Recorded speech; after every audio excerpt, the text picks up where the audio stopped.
My name is Mandy Drogin, and I'm a mom of 3 beautiful babies.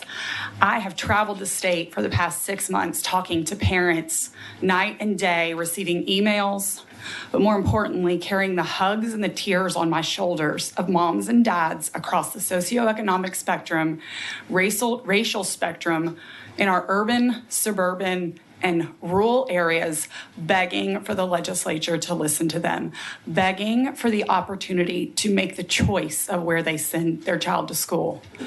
When we talk about choice for parents, right now, there are so many parents that are begging all of us to stand with them. And when I say that, it's not just the parents who want the private school choices.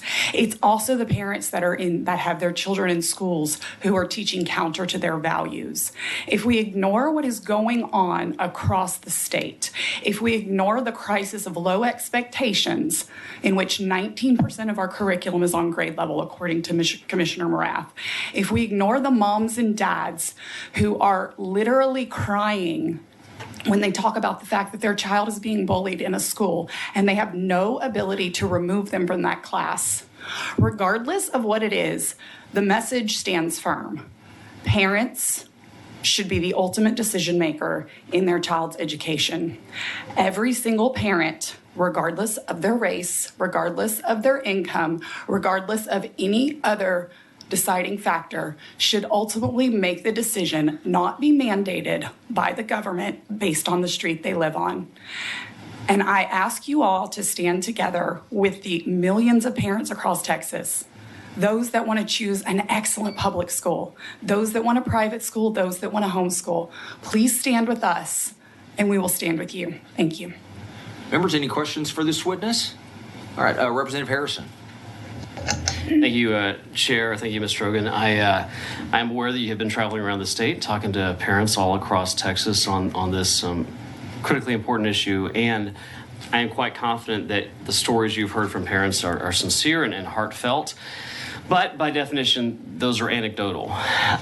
What do we have that might be more in the way of data that could show us where we all are here, proud and honored to serve 30 million Texans.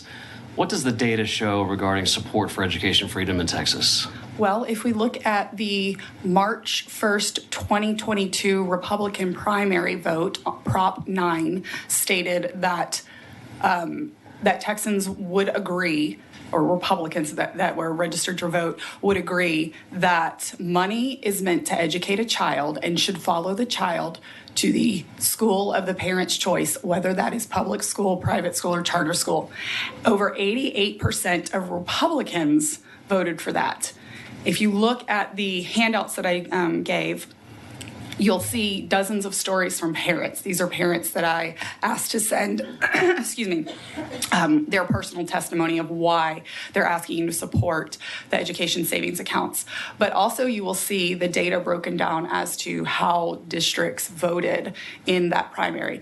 But we can look across the political spectrum. If we look at the 2022 Real Clear Politics poll, we can see that 67% of independents and 68% of Democrats said that they would like to have school choice and parents should be the ultimate decision maker.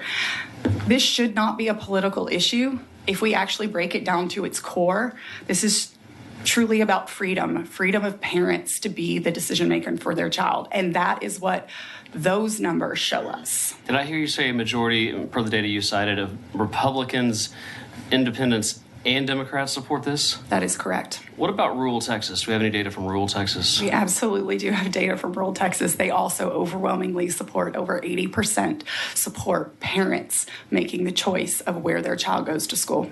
Great, thank you. Thank you, Chair. Members, any more questions? All right, thank you very much for being here.